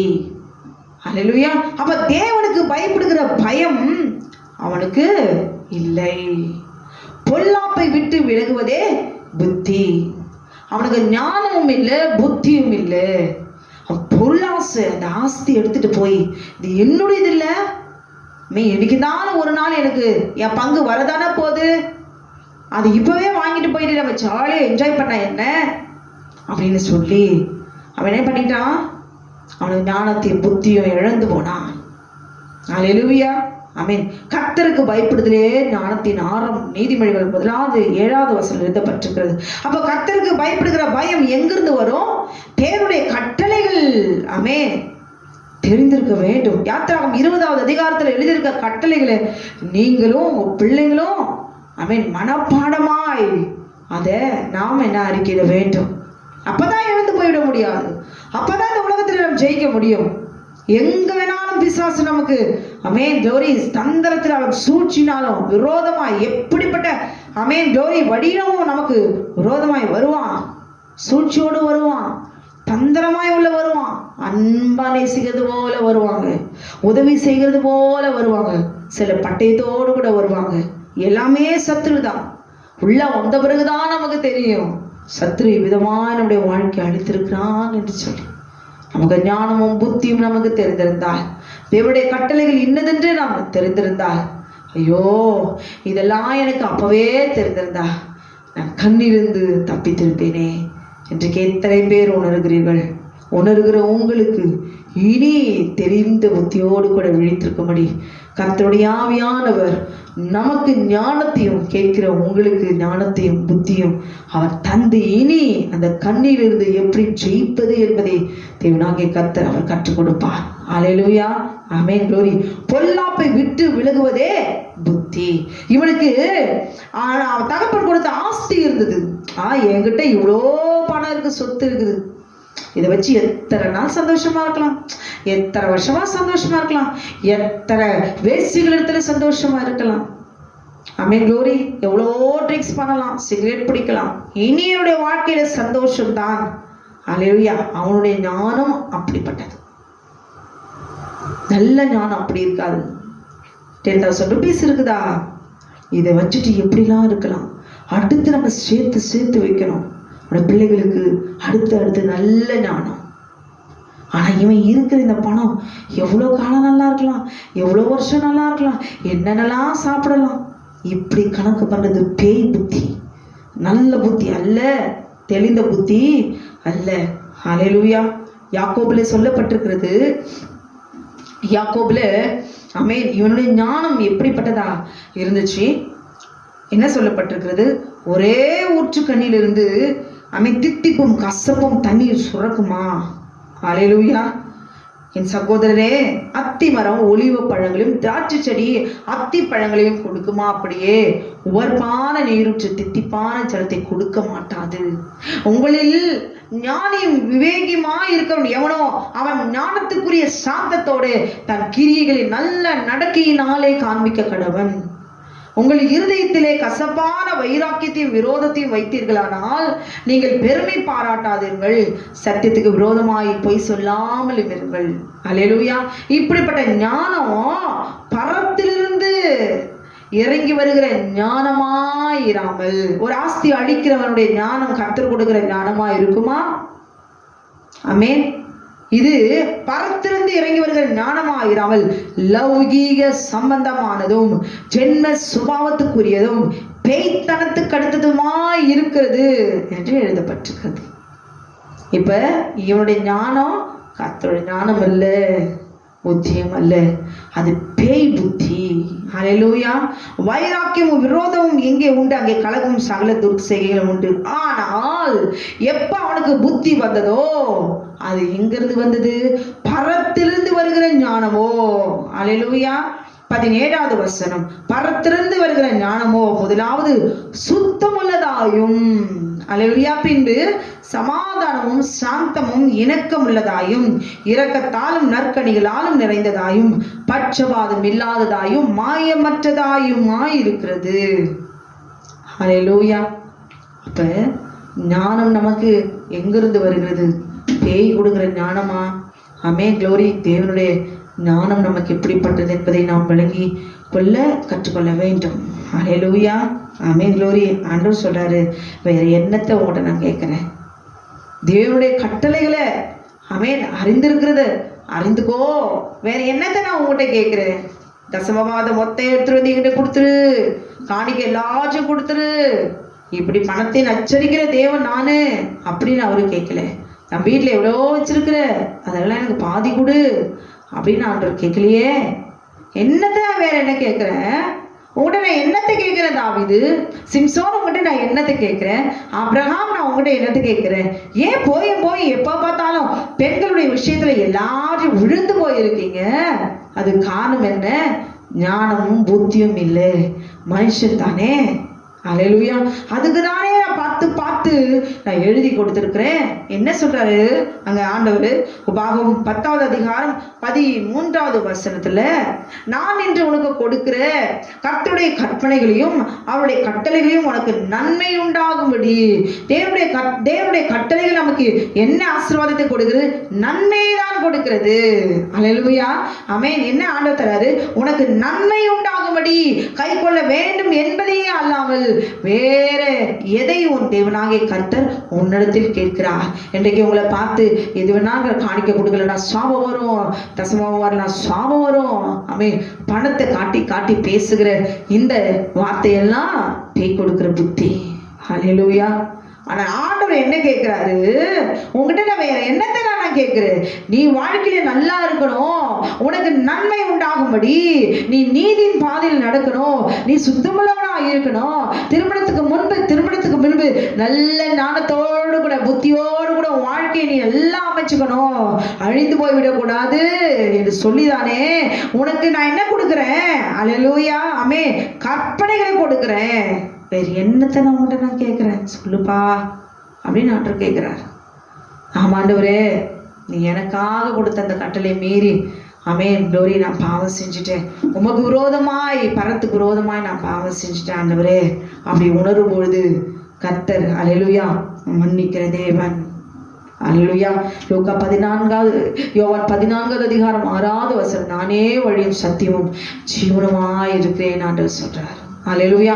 அவரே வழி, அவரே சத்தியம், அவரே ஜீவனுமாய் இருக்கிறார். அல்லேலூயா. ஆமென் க்ளோரி. அவரே வழி. அவர் தந்த கட்டளைகள், ஆட்டுக்குட்டியானவர் கொடுத்த வார்த்தைகள். ஆமென் க்ளோரி. நம்ம அதை நினைத்திருக்க வேண்டும். ஆமென். யாத்ராகமம் 20வது அதிகாரத்துல கர்த்தர் கொடுத்த கட்டளைகளே நாம் என்ன செய்யணும்? மனப்பாடம் பண்ணணும். நீ போகும்போதும் வரும்போதும் அவன் படுக்கும் போதும் உறங்கும் போதும் உன் பிள்ளைகளை வெளியில கூட்டிட்டு போகும் போதும் வாசலில் நிலைக்கால்களில் எப்போதும் கர்த்தருடைய வார்த்தை எழுதி வை. கட்டளையில் எப்போதும் நியாயப்பிரமாணத்தை அவன் இருதயத்துல எழுதி வை என்று சொல்ற ஆண்டவர். நம்முடைய இருதயத்துல நம்முடைய கட்டளை இருக்குதா? என் கட்டளையெல்லாம் தெரிஞ்சு இவனே போய் வேசிக்கிறதுல அழிந்து போயிருக்கிறான். அல்லேலூயா. பசிக்கு பஞ்சத்துல அடிப்பட்டு வந்து நிற்கிறான். மன்னிப்பு கேட்டபடினாலே மறுபடியும் அவனுக்கு மோதிரமும் வஸ்திரமும் எல்லாம் கிடைச்சிச்சு, அங்கீகாரம் கிடைச்சிச்சு. எப்பொழுது நாம் மன்னிப்பு கேட்கிறோமோ தேவன் மறுபடியுமாய் நம்மை சுத்திகரித்து பரிசுத்தப்படுத்தி குமாரன் என்கிற அங்கீகாரத்தையும், ஆமென் க்ளோரி, குமாரத்தி என்கிற அங்கீகாரத்தையும் அவர் கொடுக்கிறார். அதுக்கு நாம செய்ய வேண்டியது ஒன்று, என்ன செய்யணும்? இனி பாவம் செய்யக்கூடாது. இது பாவம் என்கிறது உணர வேண்டும். இதுவரைக்கும் நாம் சேற்றில வாழ்ந்தோம் என்பதை நாம் உணர வேண்டும், அறிக்கையிட வேண்டும். அறிக்கையிட்டதிலே உறுதியாய் இருக்க வேண்டும். திரும்பமாய் ஆமென் விழுந்து போய்விடக்கூடாது. ஈரமனம் உள்ளவன் தன் வழிகளெல்லாம் நிலையற்றவனாய் இருக்கிறான் என்று எழுதியிருக்கிறது. அல்லேலூயா. கொஞ்ச நாள் அப்படியே இருக்கிறது, இன்னும் கொஞ்ச நாள் அப்படியே விழுந்து போகிறது, மறுபடியும் வருது, மறுபடியும் விழுந்து போகிறது. கடைசியில் எங்க போய் விழுவாங்க? ஆமென். நீதிமான் 7 தடவை விழுந்தால் அவன் எழுந்திருப்பான் தான். கடைசியில் அவன் எழுந்து போவான். எங்கே விழுந்து போவான்? பாதாளத்துல தான் விழுந்து போவான். எங்கேயும் அங்கேயும் விழுந்து விழுந்து விழுந்து எழுந்து எழுந்து கடைசியில் எதுதான் ஜெயிக்கும்? இந்த மாதிரி மனம் இருந்தால் ஆமென் பேய் புத்தி தான் ஜெயிக்கும். அல்லேலூயா. ஆமே நாம் குமாரனுடைய குமாரத்தை அங்கீகாரத்தை நாம் இழந்து போயிடக்கூடாது. இப்படி அடிபட்டு நொந்து புத்தி வந்து திரும்புறதுக்கு முன்பாக தேவன் நமக்கு கொடுத்த கட்டளைகள் இன்னதென்று தாயின் கருவிலிருந்து வெளிவந்த நாளிலிருந்து நாம் தெரிந்து பிள்ளைகளுக்கு நாம் சொல்லிக் கொடுத்து நம்மை நாம் சுத்திகரித்து பிள்ளைகளையும் நாம் சுத்திகரித்து நடக்க வேண்டிய வழி இதுவே என்று சொல்கிற சத்தத்தை கேட்டு நடக்கிற அந்த தெளிவு ஞானம் புத்தி நாம் இருக்குமானால் திருமணத்துக்கு முன்போ திருமணத்துக்கு பின்போ க்ளோரி நாம் எழுந்து போகவே முடியாது. அவருடைய வாழ்க்கை அவர்களே தீர்மானித்து தேவனுடைய சித்தத்தின்படி தேவனுடைய சத்தத்தின்படி நடத்தி மனரம்யமாய் சந்தோஷமாய் ஜெயமுள்ளவர்களாய் இந்த பூமியிலே அவர்கள் வாழ்வார்கள். அல்லேலூயா. அது மாத்திரமல்ல, தேவனாகிய கர்த்தர் பரிசுத்த நம்மை எதற்காக அவர் தெரிந்தெடுத்திருக்கிறார்? நம்மை பரிசுத்த ஜாதியாய் மல்கியா 2:15 படி அவர் தெரிந்திருக்கிறார். நம்மை தேவ பக்தி உள்ள சந்ததியாய் நாம் இருக்க வேண்டும். தேவனுடைய கட்டளை அறிந்த நாம் தேவனுடைய சந்ததியாய் நாம் இருக்க வேண்டும். தேவனுடைய பரிசுத்த சந்ததியாய் குமாரன் குமார்த்தியாய். அல்லேலூயா. அவர் என் சொந்த ஜனம், என் சம்பத்து, என் சொத்து அவங்க தான் ஆண்டவர் சொல்றார் நம்மை பார்த்து. அல்லேலூயா. 1 யாத்திராகமம் 19ஆம் அதிகாரம் 5வது 6வது வசனத்தில் ஆண்டவர் சொல்றாரு, இப்பொழுது நீங்கள் என் வாக்கை உள்ளபடி கேட்டு என் உடன்படிக்கை கைக்கொள்வீர்களானால் சகல ஜனங்களிலும் நீங்களே எனக்கு சொந்த சம்பத்தாயிருப்பீர்கள், பூமியெல்லாம் என்னுடையது அப்படின்னு ஆண்டவர் சொல்றாரு. அல்லேலூயா. அது பழைய ஏற்பாடுங்க சிஸ்டர். அதெல்லாம் நியாயப்பிரமாணம், அதெல்லாம் அழிஞ்சு போனச்சு. அதை அழிக்கிறதுக்காகத்தான் இயேசு கிறிஸ்துவ ரத்தத்தை சிந்தினார். பிதாவுக்கு விரோதமாய் தான் அவர் அவர் ரத்தத்தை சிந்தித அப்படின்னாலே அவரை அப்படியே டப்புனு கீழே பிடிச்சி தள்ளிட்டு இவர் சிங்காசனத்தில் உட்கார்ந்து ஏசப்பா தான் தேவனுடைய நாமத்தை அவர் சுந்தரித்து கொண்டார். இனி பிதாவுக்கு தேவை கிடையாது. அல்லேலூயா.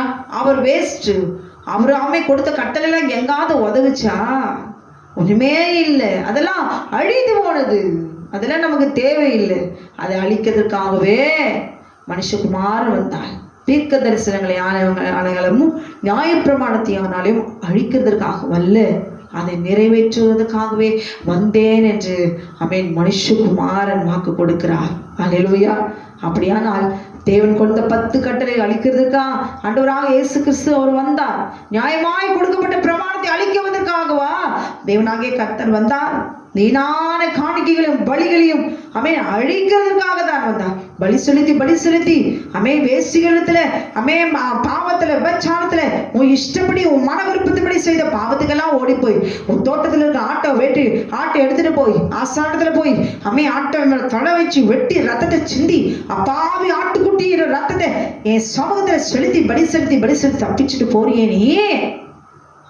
வாயிலாத ஜீவனை கத்த வச்சு அழுது அடிச்சு துன்புறுத்துற அந்த ரத்தத்தை சிந்துற உனக்கு இதுவரைக்கும் மன்னிப்பு கொடுத்தேன்னா, இனி உன் தோட்டத்துல ஆட்டை எடுத்துட்டு வந்து அடிச்சாலும் சரி, மாட்டை அடிச்சு கொண்டாலும் சரி, ரத்தத்தைய குடகுடமா நீ இந்த பூமியில ஊத்தினாலும் சரி, நான் மன்னிக்கிற தேவனாய் நான் இருக்க மாட்டேன். ஒரே ஜீவபலியா என் குமாரனை உங்களுக்காகவும் எனக்காகவும் ரத்தத்தை சிந்த வைக்கிறேன். இதுதான் இரக்கம், மன்னிப்பு, கிருபை, தயவு. அல்லேலூயா. இனி சும்மாட்டெல்லாம் அடிச்சு ரத்தம் எல்லாம் இனி செல்லாது. என் குமாரனுடைய ரத்தம் மாத்திரம் தான். அல்லேலூயா. யார் இனிமே நான் பாவம் செய்ய மாட்டாண்டவரே. நான் செஞ்ச பாவம் ஐயோ என்னை சுத்தி அடிக்குது, சாபமா நிக்குது. ஐயோ யார் செஞ்ச பாவமோ, ஐயோ என் தாய் தகப்ப செஞ்ச பாவம் நான் என்ன பண்ணேன், சுத்தி அடிக்குது. என் முற்பிதாக்கள் செய்த பாவம் எல்லாம் இப்ப என்னை சுத்தி வருது. ஐயோ நான் என்ன பண்ணேன், நான் சின்னதை தானே செஞ்சேன். பாவத்தின் சம்பளம் மரணம். பாவம் பூரணமாகும் போது மரணத்தை பிறப்பிக்கும். எனக்கு எவ்வளோ கஷ்டத்தை சுமக்கிறாங்க. அழகா பார்த்து கண்ணுக்கு பிரியமா இருக்கிற பெண்ணை பார்த்து கல்யாணம் பண்ணா குழந்தை இல்லை, சண்டை. க்ளோரி. ஒரு குழந்தை இருந்தா அந்த குடும்பம் எவ்வளவு சந்தோஷமா இருக்கும். டாக்டர் இடத்துல போகிறாங்க, எப்படியெல்லாம் கன்சீவ் ஆகலாம், எப்படிலாம் என்னென்ன மெத்தட் ஏதோ போய் ட்ரை பண்ணியும் கரு தங்க மாட்டேங்குது. வேதனை, கஷ்டம். நான் குடும்பத்துல சத்தம் இல்லை, குழந்தை சத்தம் இல்லை. அதனால 2 பேர் முகத்திலே சண்டை, அடி, உத, பிரிஞ்சிடலாம். வேற ஒரு கல்யாணம் பண்ணிக்கலாம். வேற ஒரு பொண்ணை கல்யாணம் பண்ணினா ஆபிரகாமுக்கு குழந்தை பிறந்த மாதிரி உங்களுக்கு பிறந்துருமா? நிச்சயம் இருக்குதா? அப்படி இன்னொரு பெண்ணை திருமணத்துக்கு பின்பு கல்யாணம் பண்ணிட்டு குழந்தை இல்லாததுக்காக உங்க மனைவியை உதாசீனப்படுத்தி இவ மலடுன்னு சொல்லி தள்ளி போட்டு அவளுக்கு முன்பாக இன்னொரு பெண்ணை அவளை குழந்தை கொடுப்போம், அவளை திருமணம் செஞ்சுட்டா எனக்கு குழந்தை பிறக்கும்னு நம்பிக்கையோடு கூட திருமணம் செஞ்சுக்கிற நீ பார்த்த என் மனைவி கடைசி வரைக்கும் அவ கூட தான் நான் வாழ்வேன். குழந்தை பிறகுதோ இல்லையோ, இவ எனக்கு குழந்தை, நான் உனக்கு குழந்தைன்னு சொல்லி உறுதியோடு கூட இன்னும் சந்தோஷமாய் எங்களை சிருஷ்டித்த தேவனுக்கு நாங்க குழந்தைன்னு சொல்லி பரிசுத்தமாய் பாவம் செய்யாம அல்லேலூயா துணிகரமாய் போய் இன்னொரு பெண்ணை செஞ்சு அவளோடு கூட வாழ்க்கை அமைச்சுக்கிட்டா. இருக்கிற மனைவி ஒரு நாளும் அவ கொடுக்கிற வேதனை, அவ படுற வேதனை, அவ கண்ணு முன்னால நீங்க வாழ்ற வாழ்க்கை, அவ பெருமூச்சு விடும் போதெல்லாம் அவங்களுக்கு ஜீவன் உண்டாகுமோ அங்கேயும் குழந்தை பிறக்காது. அல்லேலூயா துரோகம் செய்யாதீங்க. குளோரி கட்டின மனைவிடத்துல எந்த குறை இருந்தாலும் அவளை விட்டா வேற எதுவுமே கிடையாது. மனைவி என்கிறதான ஒரு பந்தம், கணவன் என்கிற பந்தம் என்பது எப்படிப்பட்டது என்பதை உணரத்தக்க ஞானம் புத்தி இல்லை. அல்லேலூயா அந்த விசுவாசம் கர்த்தர் எனக்கு தருவார். இல்லைன்னா பரவாயில்ல, இப்படிப்பட்ட ஒரு மனநிலைமையோடு போகணும். அதை போய் தள்ளிட்டு டைவர்ஸ் பண்ணிட்டு வேற ஒரு பெண்ணை திருமணம் செஞ்சுக்கிட்டு அங்க ஒரு குழந்தை பிறந்தா அந்த குழந்தைக்கு ஆஸ்தியை சேர்த்து வைக்கிறதுக்கு சரித்திர பலன் இருக்கா? அது பிச்சை எடுக்கிற நிலைமைக்கு தான் போவீங்க. அல்லேலூயா அங்க ஒரு குழந்தை பெற்றுட்டு அந்த குழந்தைக்கு ஓஹோன்னு அப்படி சேர்த்து வச்சுட்டு போயிட முடியுமா? ஆண்டவர் விட்டுருவாரா? நம்ம சிருஷ்டித்த தேவனை நோக்கி பார்த்து ஆண்டவரே ஒரு குழந்தையை தாரும், நாங்கள் குமாரன் குமாரத்தி பரிசுத்த சந்ததியாக நாங்கள் வளர்ப்போம் ஆண்டவரேன்னு சொல்லி செபித்து காத்திருக்கணும். கர்த்தர் தருவார். எந்த சாபமோ எந்த பாவமோ முற்பிதாக்களுடைய அக்கிரம் விசாரிக்கப்படுகிறோ எதுவானாலும் சரி, மீறுதலும் துரோகமும் துணிகரமும் இராதபடிக்கு எவ்வளவு கட்டளைகளை புறம்பே தள்ளாம இருக்கணும். அதுக்கு தான் ஞானமும் புத்தியும் நமக்கு தேவை. அல்லேலூயா அதே யாத்திராகமத்தை சொன்னாரு, நீங்க எனக்கு சகல ஜாதிகள் எனக்கு சம்பத்தா இருப்பீர்கள், நீங்கள் எனக்கு ஆசாரிய ராஜ்யமும் பரிசுத்த ஜாதியுமாய் இருப்பீர்கள் என்று குளோரி இஸ்ரவேல் புத்திரரோடு சொல்லுன்னு மோசேனத்துல ஆண்டவர் சொல்றார். என்னவா? எனக்கு ஆசாரிய ராஜ்யமும் பரிசுத்த ஜாதியுமாய் இருப்பீர்கள். அது பழைய ஏற்பாடு அழிஞ்சிச்சு நான் சொல்றீங்க இல்லை. 1 பேதுரு 2வது அதிகாரம் 9வது வசனத்துல நீங்களோ உங்களை அந்தகாரத்திலிருந்து தம்முடைய ஆச்சரியமான ஒளியிடத்திற்கு வரவழைத்தவருடைய புண்ணியங்களை அறிவிக்கும்படிக்கு தெரிந்து கொள்ளப்பட்ட சந்ததியாயும் ராஜரீகமான ஆசாரிய கூட்டமாயும் பரிசுத்த ஜாதியுமாய் அவருக்கு சொந்தமான ஜனமாய் இருக்கிறீர்கள். ஆத்திரம் 19 சொல்லப்பட்ட அதே வாக்கு தத்தம் 1 பேதுரு 2வது அதிகாரம் 9வது வசனத்திலையும் ஆட்டுக்குட்டியானவர் அதை குளோரி தன் ரத்தத்தினாலே சுதந்திரிக்கும்படி இன்றைக்கு நியாயப்பிரமாணத்தை அழிச்சிட்டாரு. இயேசு கிறிஸ்து மூலமா தான் நம்ம போகணும். பிதாவெல்லாம் வேண்டாம், பழைய ஏற்பாடெல்லாம் வேண்டாம், அப்படி இல்லை. பிதாவாகிய தேவன் எழுதின உடன்படிக்கைக்குள்ளாக நாம் வரும்பொழுது குமாரன் என்ற குமாரத்தை என்கிறதான அங்கீகாரத்தை குமாரனுடைய ரத்தத்தின் மூலமாய் வார்த்தையின் மூலமாய் திருமணம் பெற்றுக்கொள்ள முடியும் என்று அவர் வாக்கு கொடுக்கிறார். குமாரன் வாக்கு கொடுக்கிறார். அல்லேலூயா வெளிப்படுத்தல் 1வது அதிகாரம் 6வது வசனத்துல நம்மிடத்தில் அன்பு கூர்ந்து தமது ரத்தத்தினாலே நம்முடைய பாவங்களை நம்மை கழுவி தம்முடைய பிதாவாகிய தேவனுக்கு முன்பாக நம்மை ராஜாக்களும் ஆசாரியர்களும் ஆக்கின அவருக்கு மகிமையும் வல்லமையும் என்றென்றைக்கும் உண்டாயிருப்பதாக. அல்லேலூயா இதன் மூலமாய் ஆசாரியர்கள் இருந்தாலும் சரி, ராஜாக்களாக இருந்தாலும் சரி, குமாரன் குமார்த்திகளாக சொந்த ஜனம் யாராயிருந்தாலும் சரி, தம்முடைய குமாரனுடைய இரத்தத்தினாலே நம்முடைய பாவங்களை நம்மை கழுவி நம்முடைய பிதாவாகிய தேவனுக்கு முன்பாக ஆட்டுக்குட்டி ஆண்டவர் என்ன செய்யறாரா? எங்கே ராஜாக்களும் ஆசாரிகளும் ஆக்கின அவருக்கு மகிமையும் வல்லமையும் என்றென்றைக்கும் உண்டாயிருப்பதாக அப்படின்னு ஆட்டுக்குட்டி ஆண்டவர் சொல்றார். அல்லேலூயா வேதத்துல வார்த்தைகள் எல்லாம் நமக்கு என்று சொல்லி ஏற்றுக்கொள்ள வேண்டும். அதுக்கு வியாகியானம் கொடுப்பதற்கு அளவுக்கு நமக்கு ஞானமும் புத்தியும் கிடையாது. அன்று முன்பாக நாம் போகும்போது நமக்கு விற்கப்பட்டு தான் நம்ம நிற்போம். நம்ம சொந்த அறிவில் சொந்த புத்தியில நம்ம பேசுகிறோம் என்றால் அல்லேலூயா.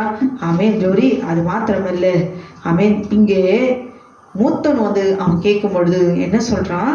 ஆமென். அவன் தகப்பனுக்கு பிரதியுத்தரமாக, இதோ இத்தனை வருஷ காலம் நான் உமக்கு ஊழியம் செய்து ஒரு காலம் உடைய கற்பனையை மீறாதிருந்தோம். அல்லேலூயா. மூத்தவன் கற்பனையை மீறாதிருந்து எனக்கு ஒரு ஆட்டுக்குட்டி கூட நீங்க கொடுக்கலையே.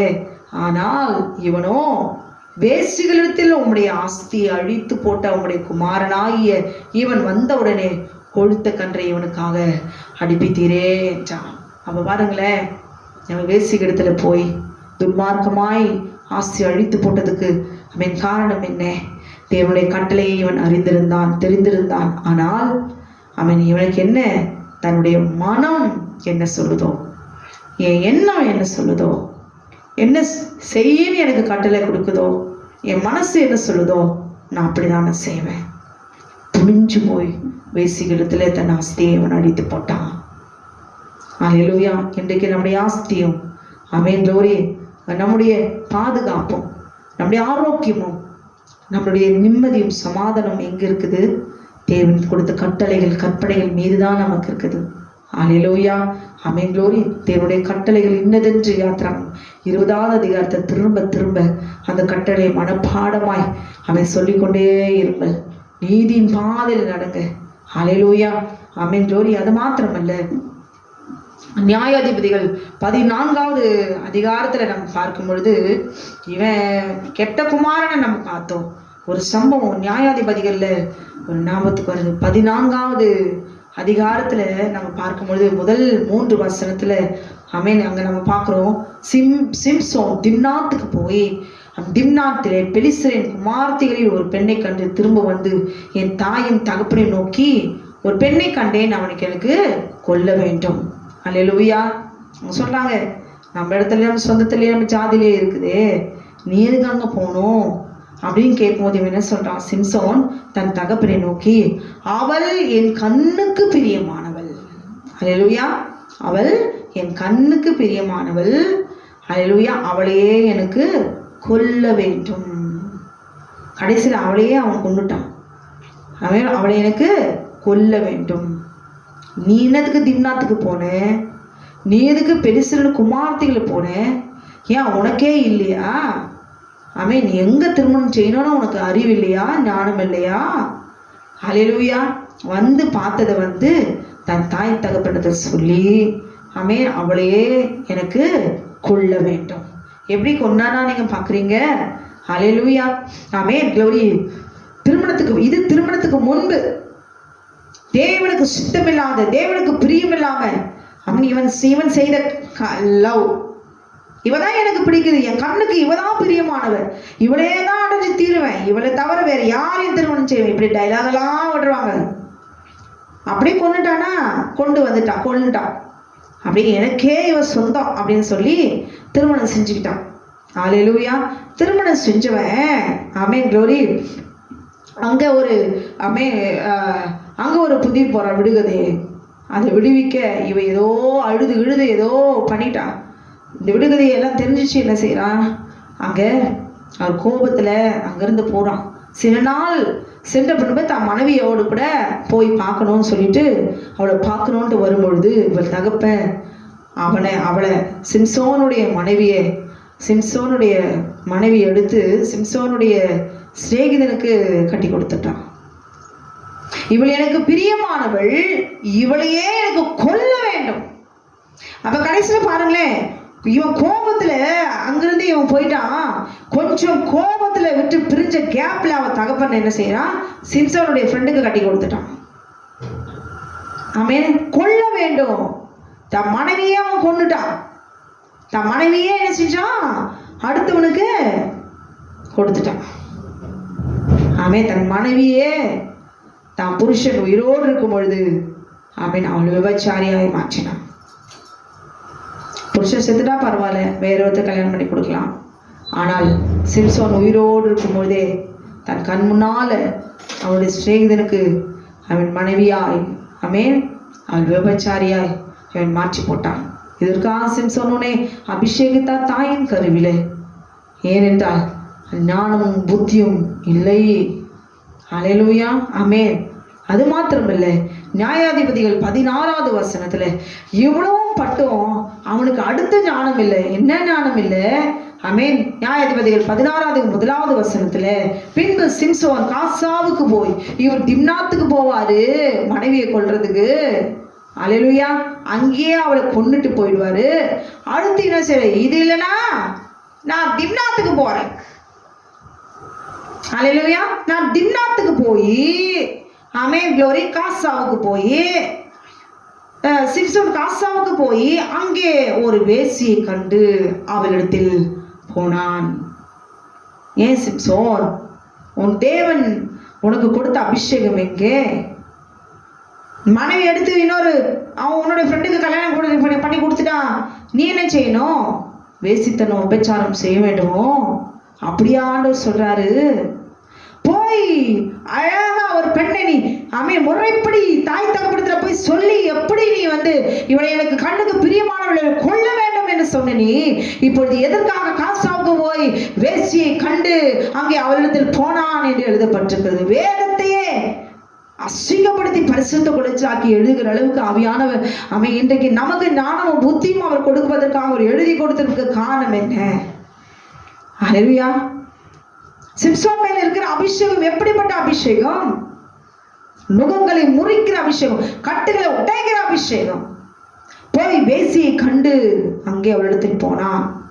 ஏன் அப்படியே திரும்பி போய் திம்னாத்துக்கு போய் அங்கே அம்மா அப்பாட்ட சொல்லி, ஆமென், அவளை யாருக்கும் கல்யாணம் பண்ணி கொடுத்துட்டாங்க, எனக்கு ஒரு திருமணம் செய்யுங்க அப்படின்னு சொல்லி, உங்க விருப்பத்தின்படி செய்யுங்கன்னு சொல்லி பெற்ற தாய் தகப்பனை கனம் பண்ணியிருக்கலாமே, அடங்கி இருந்துக்கலாமே, கீழ்ப்படிந்திருக்கலாமே, தேவனுடைய கட்டளைக்கு கீழ்ப்படிந்திருக்கலாமே. போய் அங்கே காசாவுக்கு போய் அங்கே வேசியை கண்டு அங்கே அவளிடத்தில் போனான் என்று எழுதப்பட்டிருக்கிறது. அவன் வேசி விட்டாளா?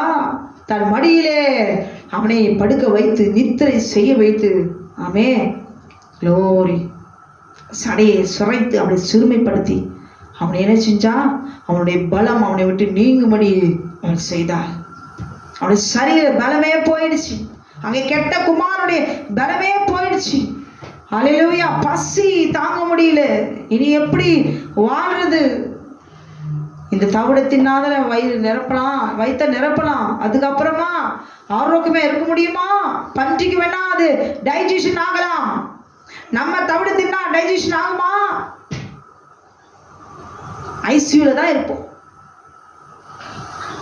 அப்ப சிம்சோனுடைய பலமும் குறைஞ்சு போச்சு, அவ்வளவுதான், போயிடுச்சு, நீங்கிட்டு என்று எழுதப்பட்டிருக்கிறது. நியாயாதிபதிகள் 16:21 கண்களை பிடுங்கி சிறைச்சாலையில அவனை வேடிக்கை பொருள் அவனை மாவரைத்து, அல்லேலூயா, அப்படியே மாவரைத்து கண்கள் எல்லாம் பிடுங்கி அவனை சிறைச்சாலையை அவமானப்படுத்தி அவனை வேடிக்கை பார்த்து சிரித்து என்னதான் களி கூர்ந்து களியாட்டம் போட்டாலோ